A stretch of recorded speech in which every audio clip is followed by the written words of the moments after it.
नमस्कार मित्रों, स्वागत है आप लोगों का उदय एकेडमी यूट्यूब चैनल पर। आज हम लोग इस वीडियो में ज्योग्राफी को देखिए पूरा इंड करेंगे। अब तक हम लोग जनरल अवेयरनेस के अंतर्गत हिस्ट्री पढ़ चुके हैं, पॉलिटी पढ़ चुके हैं। आज हम लोग देखिए जो ज्योग्राफी है इसका अंतिम पार्ट हम लोग कवर कर रहे हैं। यदि आप लोग पीछे वाला वीडियो नहीं देखे और देखना चाहते हैं तो वह सभी वीडियो चैनल के प्लेलिस्ट में मिल जाएगा, जाकर देख लीजिएगा। तो चलिए शुरू करते हैं। देखिए आज का पहला क्वेश्चन यानी कि 256 नंबर का एक क्वेश्चन है।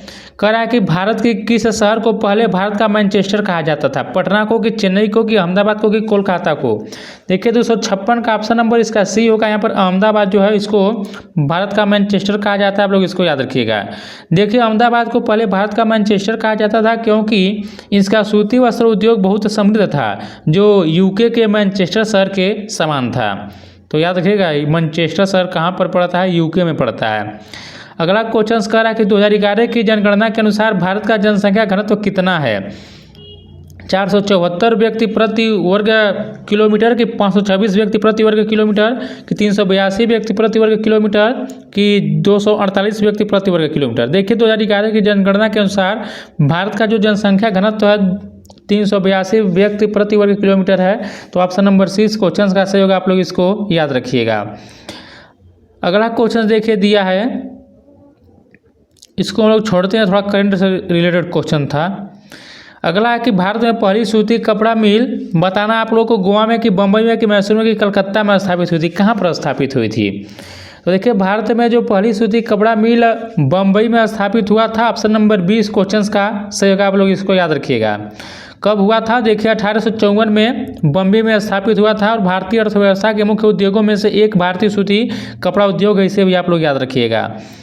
अगला क्वेश्चन है कि 1994 में सरकार ने निजी ठेकेदारों को हिमालय सागर जलाशय में मछली पकड़ने का अधिकार दिया, कि अलियार जलाशय में, कि तवा जलाशय में, कि निजाम सागर जलाशय में? ऑप्शन नंबर सी होगा। तवा जलाशय में निजी ठेकेदारों को 1994 में सरकार ने मछली पकड़ने का अधिकार दिया। तो ऑप्शन नंबर सी सही होगा। देखिए जो क्वेश्चन है यह NVS PGT में क्वेश्चन पूछा गया है। थोड़ा व्याख्या देख लेते हैं। वर्ष 1994 में सरकार ने निजी ठेकेदारों के तवा जलाशय में मछली पकड़ने का अधिकार दे दिया। इन ठेकेदारों ने स्थानीय लोगों को समूह से निकाल दिया। तब स्थानीय लोगों ने तवा मत्स्य संघ का गठन किया, जिससे अपनी आजीविका के लिए मछली पकड़ना जारी रखने के लिए अपने अधिकार की मांग की। और देखिए दोस्तों इस चैनल के द्वारा जनरल अवेयरनेस के अलावा कंप्यूटर का और सामान्य हिंदी इन सभी का भी PYQ का सीरीज कराया जा रहा है। चैनल के प्लेलिस्ट में जाकर आप लोग देख लीजिएगा, सभी वीडियो मिल जाएगा। अगला क्वेश्चन है कि भेड़ के शरीर से ऊन निकालने की प्रक्रिया कहलाती है? कर्तन, की बुनना, की फाड़ना, की छटाई? देखिए भेड़ के शरीर से ऊन निकालने की प्रक्रिया कर्तन कहलाती है। तो ऑप्शन नंबर इस क्वेश्चन का ए जो होगा वह सही होगा। व्याख्या देखते हैं। कर्तन वह प्रक्रिया है जिसके द्वारा भेड़ के ऊनी बालों को काट दिया जाता है। प्रत्येक वयस्क भेड़ के बाल वर्ष में एक बार काटे जाते हैं, भी याद रखिएगा। अगला क्वेश्चन देखिए दिया कि कोलकाता शहर को झरनों का शहर, की अजूबों का शहर, की रोशनी का शहर, की आनंद का शहर के रूप में जाना जाता है? देखिए कोलकाता शहर को आनंद का शहर के रूप में जाना जाता है। ऑप्शन नंबर डी से। देखिए हम लोग अभी तक जितने क्वेश्चन पढ़े हैं 2-3 क्वेश्चन ये सभी देखिए NVS PGT में ही क्वेश्चन पूछा गया है। तो कोलकाता को सिटी ऑफ जॉय, आनंद का शहर नाम से भी जाना जाता है। इसके साथ ही इसे पूर्वी भारत का प्रवेश द्वार, महलों का शहर, पूरब का मोती भी कहा जाता है, याद रखिएगा। अगला क्वेश्चन है कि निम्नलिखित में से किस राज्य सरकार ने ग्रीन महानदी मिशन लॉन्च किया है? तेलंगाना, की ओडिशा, की आंध्र प्रदेश, की कर्नाटक? तो देखिए इसको जो लॉन्च किया गया है यह ओडिशा के द्वारा। देखिए करंट का क्वेश्चन है। ऑप्शन नंबर यहाँ पर बी जो होगा सही होगा। उस टाइम यह क्वेश्चन पूछा होगा। अगला दिया कि सिल्क सिटी के नाम से किस शहर को जाना जाता है? आसनसोल, कानपुर, भागलपुर, रांची? देखिए भागलपुर को ही सिल्क सिटी के नाम से जाना जाता है। तो ऑप्शन नंबर सी इस क्वेश्चन का सही हो जाएगा। भागलपुर को भारत के रेशम या सिल्क सिटी के नाम से जाना जाता है। भागलपुर बिहार में गंगा नदी के तट पर स्थित है। रेशम की लोकप्रिय किस्म टसर सिल्क के लिए भागलपुर प्रसिद्ध है। किसके लिए? टसर सिल्क के लिए भागलपुर फेमस है। अगला क्वेश्चन है कि गहीरमाथा समुद्री वन्यजीव अभयारण्य कहाँ स्थित है? केरल में, कि गोवा में, कि महाराष्ट्र में, कि ओडिशा में? देखिए जो गहीरमाथा समुद्री वन्यजीव अभ्यारण्य है यह ओडिशा में स्थित है, तो ऑप्शन नंबर यहाँ पर डी जो होगा इसका सही होगा। गहीरमाथा समुद्री जीव अभ्यारण्य ओडिशा के केंद्रपाड़ा जिले में स्थित है। यह ओडिशा का एकमात्र समुद्री अभ्यारण्य है। यहाँ ओली और रीडले कछुओं का पालन किया जाता है। ओडिशा में स्थित अन्य राष्ट्रीय उद्यान है जैसे भितरकनिका राष्ट्रीय उद्यान, शिमिलीपाल राष्ट्रीय उद्यान, ऐसा उड़ीसा में आप लोग इसको याद रखिएगा। देखिए दोस्तों, आप लोगों ने ध्यान दिया होगा, मैं आप लोगों से एक भी बार नहीं कहता हूँ वीडियो को लाइक शेयर करने के लिए, लेकिन देखिए यदि आप लोगों को यह कंटेंट अच्छा लग रहा है और आगे भी इसी प्रकार के और वीडियो देखना चाहते हैं तो देखिए बिना कहे आप लोगों से मेरा रिक्वेस्ट है कि वीडियो को लाइक कर दिया करिए और वीडियो पर अधिक से अधिक कमेंट करिए आप लोग, और साथ में शेयर भी करिए। और यदि कंटेंट अच्छा लग रहा है तब आप लोग क्या करिए, चैनल को सब्सक्राइब कर लीजिएगा। बाकी आप लोग की इच्छा मैं बार बार कहता नहीं हूँ। अगला क्वेश्चन देखिए दिया कि दाचिगम राष्ट्रीय उद्यान भारत के किस राज्य में स्थित है? गुजरात में कि हरियाणा में कि हिमाचल प्रदेश में कि जम्मू कश्मीर में? देखिए 266 का ऑप्शन नंबर डी होगा। जो दाचिगम राष्ट्रीय उद्यान है जम्मू और कश्मीर में है, तो ऑप्शन नंबर डी इस क्वेश्चन का सही होगा। थोड़ा व्याख्या देख लेते हैं। दाचिगम राष्ट्रीय उद्यान भारत के जम्मू और कश्मीर राज्य के श्रीनगर जिले में स्थित है। इसे 1981 में राष्ट्रीय उद्यान का दर्जा प्राप्त हुआ था। दाचिगम राष्ट्रीय उद्यान मुख्य रूप से कश्मीरी हंगुल यानी हिरण के लिए प्रसिद्ध है। इसके अतिरिक्त यहाँ कस्तूरी मृग, हिम तेंदुआ, चीता, बिल्ली आदि पाए जाते हैं। कश्मीर के अन्य राष्ट्रीय उद्यान जैसे देखिए हिमिस नेशनल पार्क, काजीनाग राष्ट्रीय उद्यान, किश्तवाड़ राष्ट्रीय उद्यान और सलीम अली राष्ट्रीय उद्यान है। अगला करा कि विश्व में सूती वस्त्रों का सबसे बड़ा निर्यातक, आपसे निर्यातक पूछा है जापान की, यूएसए की, चीन की, भारत। तो देखिए यह जो चाइना है यह विश्व में सूती वस्त्रों का सबसे बड़ा जो है निर्यातक है, तो ऑप्शन नंबर सी इस क्वेश्चन का सही हो जाएगा। वर्तमान में विश्व में सूती वस्त्रों का सबसे बड़ा निर्यातक चीन है। सूती वस्त्र उद्योग भारत का सबसे प्राचीन एवं बड़ा उद्योग है। सूती वस्त्र निर्माण उद्योग का सर्वाधिक केंद्रीकरण महाराष्ट्र तथा गुजरात राज्य में हुआ है। अगला क्वेश्चन कह रहा है कि शेषाचलम जो जैव मंडल रिजर्व इसका भौगोलिक क्षेत्रफल देखिए 4755.9 किलोमीटर, आप लोग इसको याद रखिएगा। देखिए केवीएस में कैसा क्वेश्चन पूछा गया है। शेषाचलम जैव मंडल रिजर्व आंध्र प्रदेश के चित्तूर व कड़प्पा जिले के समीप पूर्वी घाट की शेषाचलम पहाड़ी श्रृंखला में स्थित है। यह आंध्र प्रदेश का पहला, देखिए इसकी लंबाई है 4755.9 वर्ग किमी, जैव मंडल संरक्षित क्षेत्र है। इसे वर्ष 2010 में बायोस्फीयर रिजर्व के रूप में नामित किया गया था। यह भी याद रखिएगा कि इसमें लाल चंदन का बड़ा भंडार है जिसका उपयोग दवाओं, साबुनों, आध्यात्मिक अनुष्ठानों में किया जाता है। और भारत का सबसे बड़ा जैव मंडल रिजर्व कच्छ जैव मंडल रिजर्व 12,454 वर्ग किमी, इसको भी याद रखिएगा। अगला क्वेश्चन है कि जनगणना 2011 के अनुसार इनमें से कौन सा विकल्प साक्षरता दर को घटते क्रम में दर्शाता है? आपको जो लिटरेसी रेट है इसको आपको बताना है डिसेंडिंग ऑर्डर में। मिजोरम, लक्षद्वीप, केरल की केरल, लक्षद्वीप, मिजोरम की लक्षद्वीप, केरल, मिजोरम की केरल, मिजोरम, लक्षद्वीप। तो देखिए इसका ऑप्शन नंबर बी होगा। केरल में सबसे अधिक है, उसके बाद लक्षद्वीप, तब मिजोरम, यानी सबसे अधिक केरल में है, लक्षद्वीप में, मिजोरम में। ऑप्शन नंबर बी यहाँ पर सही हो जाएगा, याद रखिएगा। अगला क्वेश्चन कह रहा है कि देखिए जो गोरखपुर है यह देखिए बहुत पुराना है। अब देखिए गोरखपुर के अलावा भी जो है भारत की नहीं बल्कि विश्व का सबसे बड़ा रेलवे स्टेशन जो करा, जब क्वेश्चन पूछा गया उस टाइम गोरखपुर था। अब वर्तमान में कौन है जो बन रहा है, आप लोग बताइएगा किस राज्य में बन रहा है और कौन सा वर्तमान में रेलवे स्टेशन, आप लोग हमें कमेंट करके बताइएगा।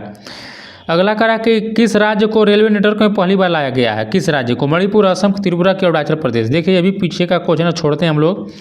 2021 में मणिपुर को रेलवे नेटवर्क से जोड़ा गया था। ओखा पोर्ट कहाँ पर स्थित है? गोवा में कि कर्नाटक में, बड़ौदा में, तंजौर में? देखिए जो ओखा पोर्ट है यह जो ओखा पोर्ट है यह देखिए इनमें से कहीं भी नहीं स्थित है। ओखा पोर्ट जो है वह गुजरात के द्वारका जिले में है। तो यहाँ पर कोई भी यहाँ पर जो विकल्प है सही नहीं दिया है। सीधे व्याख्या देखते हैं। ओखा बंदरगाह द्वारका जिले में गुजरात में स्थित है। यह कच्छ की खाड़ी और अरब सागर के मध्य स्थित है। अगला क्वेश्चन करा कि निम्नलिखित में से कौन सा सही है? राष्ट्रीय राजमार्ग 7 मुंबई को वाराणसी से जोड़ता है, कि राष्ट्रीय राजमार्ग 44 दिल्ली को कन्याकुमारी से जोड़ता है, कि राष्ट्रीय राजमार्ग 12 दिल्ली और मुंबई को जोड़ता है, कि राष्ट्रीय राजमार्ग 6 दिल्ली और वाराणसी को जोड़ता है? देखिए 273 का ऑप्शन नंबर बी होगा। राष्ट्रीय राजमार्ग जो 44 है दिल्ली को कन्याकुमारी से जोड़ता है, तो ऑप्शन नंबर बी इस क्वेश्चन का सही हो जाएगा। थार एक्सप्रेस जाती है, बताइए अफगानिस्तान। देखिए इसको भी छोड़ते हैं हम लोग इस क्वेश्चन को। अगला क्वेश्चन देखते हैं। और ये भी याद रखिए अगर पूछ लेगा तो थार जो एक्सप्रेस है भारत तथा पाकिस्तान के बीच चलने वाली एक व्यापक रेल सेवा है। देखिए पता नहीं चल रहा कि बंद हो गया है, एक बार आप लोग सर्च कर लीजिएगा। अगला कि निम्नलिखित में से कौन सा एनसीटी दिल्ली का एक मुख्य एयरपोर्ट है? बहुत इजी क्वेश्चन है, बताइए। महात्मा गांधी इंटरनेशनल एयरपोर्ट, कि संजय गांधी, कि राजीव गांधी, इंदिरा गांधी? देखिए इंदिरा गांधी जो है यह इंटरनेशनल जो एयरपोर्ट है, यह एनसीटी दिल्ली का एक मुख्य एयरपोर्ट है। तो ऑप्शन नंबर डी इस क्वेश्चन का सही हो जाएगा। अगला दिया है कि आपको मिलान करना है, बताइए कौन सा यहाँ पर विकल्प सही होगा। जहाज महल कहाँ है? अंग महल, राइट बिल्डिंग्स और सेंट जॉर्ज का किला। तो देखिए यह जो जहाज महल है यह मध्य प्रदेश के माधवगढ़ में स्थित है। तो ऑप्शन नंबर यहाँ पर जो जहाज महल कहाँ होगा? मध्य प्रदेश में।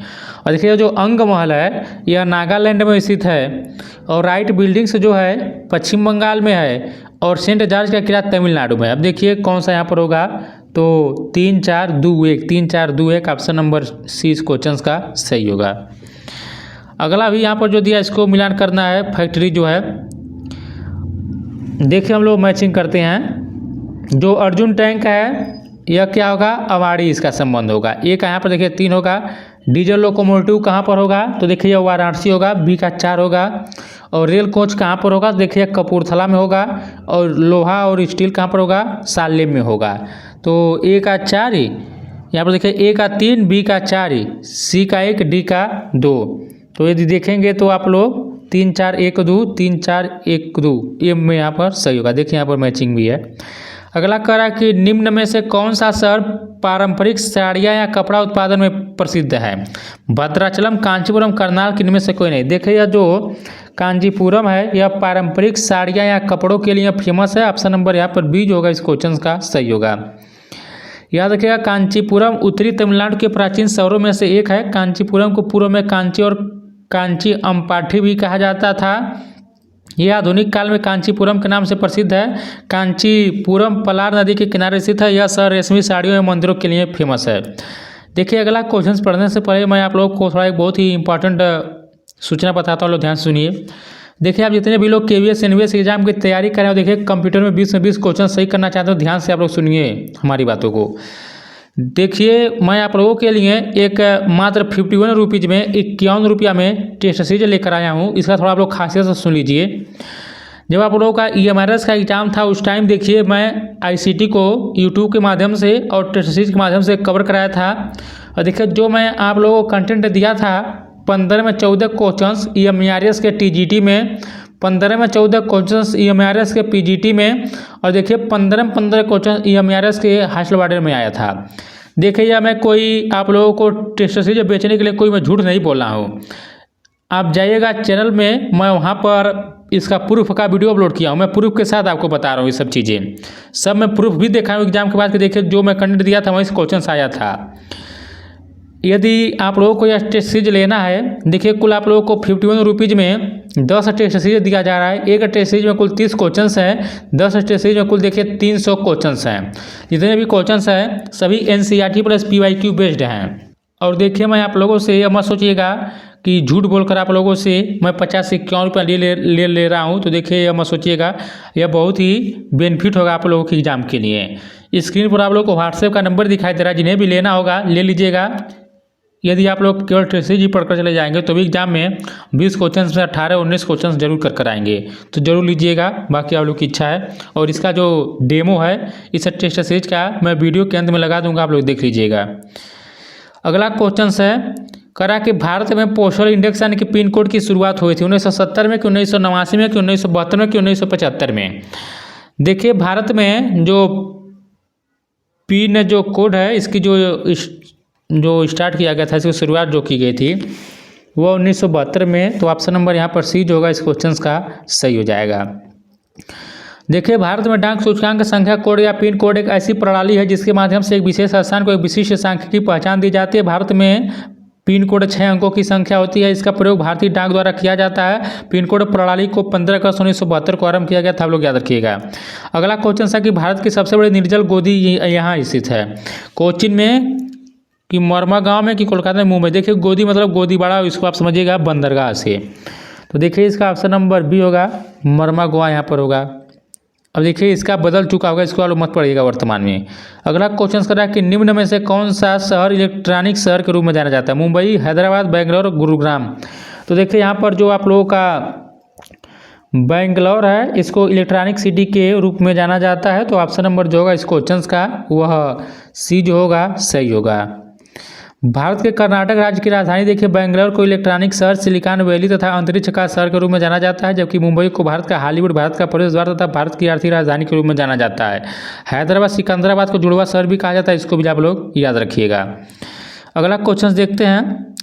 आपको बताना है कि बांग्लादेश की जो मुद्रा है क्या नाम है। देखिए बांग्लादेश की जो मुद्रा है उसका टका नाम है, टाका लिखा है, टका है। राजधानी ढाका याद रखिएगा। बांग्लादेश की मुद्रा का नाम टका, यूएई की मुद्रा का नाम दिरहम, भूटान का नेगुल्ट्रम और चीन का रेनमिनबी या युआन। अगला दिया कि किस देश ने दुनिया के पहले तैरते परमाणु ऊर्जा संयंत्र का अनावरण किया है। करंट से क्वेश्चन था तो उस टाइम इसका आंसर जो था वो रसिया था। अगला दिया कि भारत के किस क्षेत्र में वनस्पति को हाइलोफाइट्स के रूप में वर्गीकृत किया जाएगा। थार का मरुस्थल की मध्य हिमालय की सुंदरवन की गंगा का मैदान। तो देखिए यहाँ पर जो सुंदरवन है इसी को हाइलोफाइट के रूप में वर्गीकृत किया जाएगा। करंट से क्वेश्चन था उस टाइम। अगला करा कि किसके बीच कावेरी विवाद पर सुप्रीम कोर्ट ने फैसला सुनाया। आपको बताना है कि कावेरी जो जल विवाद है किसके बीच है। तमिलनाडु और केरल के बीच की, कर्नाटक तमिलनाडु की, कर्नाटक महाराष्ट्र की, केरल और कर्नाटक। देखिए जो विवाद है कर्नाटक और तमिलनाडु के बीच है, तो ऑप्शन नंबर इस क्वेश्चन का बी जो होगा वह सही होगा। KVS PRT पूछा गया। थोड़ा व्याख्या देखते हैं। कावेरी एक अंतर्राज्यीय नदी है। केरल, कर्नाटक, तमिलनाडु और पुडुचेरी इस नदी के बेसिन में स्थित है। इन्हीं 3 राज्यों और एक केंद्र शासित प्रदेश के बीच एवं विशेष रूप से कर्नाटक और तमिलनाडु के बीच इस नदी के जल के बंटवारे को लेकर विवाद चल रहा था, जिसमें सुप्रीम कोर्ट ने अपना फैसला सुनाया। कावेरी नदी देखिए इसका उद्गम दक्षिणी पश्चिमी कर्नाटक राज्य के पश्चिमी घाट में स्थित ब्रह्मगिरी पहाड़ी से होता है तथा पांडिचेरी से होती बंगाल की खाड़ी में गिरती है। हर्रगी, हेमावती, काबिनी, अर्कावती, भवानी, लक्ष्मण तीर्थ और नोयाल कावेरी की प्रमुख सहायक नदियाँ हैं। तो देखिए दोस्तों आज हम लोग इस वीडियो में पूरा हम लोग इंडियन ज्योग्राफी और वर्ल्ड ज्योग्राफी सभी कवर कर चुके हैं। अब तक मैं आप लोगों को बता देता हूं जनरल अवेयरनेस के अंतर्गत हिस्ट्री देखिए कवर हो चुका है आप लोगों का, पॉलिटी हो चुका है और ज्योग्राफी हो चुका है। अब देखिए हम लोग इकोनॉमी अब हम लोग नहीं स्टार्ट करेंगे, हम लोग साइंस स्टार्ट करेंगे, क्योंकि हम देखेंगे कि KVS NVS में साइंस के क्वेश्चंस बहुत अधिक पूछे गए। जब टाइम मिलेगा तो उसके बाद मैं इकोनॉमी भी करा दूंगा, तो आप लोग चैनल से जुड़े रहिएगा। और अंत में यही कहेंगे वीडियो अच्छा लगा तो वीडियो को लाइक करिएगा, शेयर कीजिएगा और जो कंप्यूटर का जो टेस्ट सीरीज है उसका लोग डेमो देख लीजिए। तो देखिए आप लोग टेस्ट सीरीज यही है, जो भी लोग KVS NVS की तैयारी कर रहे हैं तो देख लीजिए आप लोग किस प्रकार का क्वेश्चन डिजाइन किया गया है। देखिए जितने भी क्वेश्चंस हैं यह सभी जो है NCERT के प्लस और साथ में PYQ हैं। सभी जितने भी कंप्यूटर क्वेश्चन KVS NVS में पूछा गया है तो देखिए इसी प्रकार का आप लोग यहाँ पर देखिए पूरा व्याख्या दिया जा रहा है। फिर यह देखिए दूसरा क्वेश्चन रोम का फुल नेम क्या है, फिर देखिए व्याख्या यहाँ पर आप लोग देख सकते हैं। फिर तीसरा क्वेश्चन ALU और यहाँ पर देखिए जो आप लोग का EMRS का एग्जाम हुआ था हुबहू देखिए इसी में से कई क्वेश्चन से कॉपी पेस्ट कर दिया गया था। यहाँ पर देखिए आउटपुट के लिए इनपुट आउटपुट से क्वेश्चन फिक्स से पूछेगा। तो देखिए अभी हम क्वेश्चन सब डाले हैं, एक एक मतलब हर एक प्रकार का क्वेश्चन हम इसमें टेस्ट सीरीज में शामिल किए हैं। और जितने भी लोगों ने लिया था अधिकतर लोगों का 12, 13, 14, 15 तक, यहाँ तक 15 में 15 ऐसा स्कोर किए हैं कई लोगों ने। तो देख सकते हैं यही टेस्ट सीरीज है। यदि आपको लेना है तो व्हाट्सएप नंबर आप लोग को स्क्रीन पर दिखाई दे रहा है। देखिए इसी प्रकार के आप लोगों को जो है 10 टेस्ट सीरीज दिया जाएगा मात्र देखिए 51 रुपये में, 51 रुपीज़ में दिया जा रहा है। तो जिन्हें भी लेना हो वे लोग मैसेज कर इसको प्राप्त कर सकते हैं। तो देखिए एक टेस्ट सीरीज में कुल 30 क्वेश्चन हैं, 10 टेस्ट सीरीज है कुल 300 क्वेश्चन हैं। और इन 300 क्वेश्चन से कोई यदि आप लोग पढ़कर चले जाएंगे तो एग्जाम में आप लोग KVS NVS में 20 क्वेश्चन से 18, 19, 20 तो जरूर सही कर आएंगे। तो देखिए ये एक टेस्ट सीरीज है, यही डेमो दिखाना था। जिन्हें भी लेना होगा जो आप लोगों को नंबर स्क्रीन पर शो हो रहा है व्हाट्सएप नंबर है, उस पर आप लोग मैसेज कर इसको ले सकते हैं। तो ये एक डेमो था। तो मिलते हैं हम लोग एक नए वीडियो के साथ, तब तक नमस्कार, जय हिंद, जय भारत।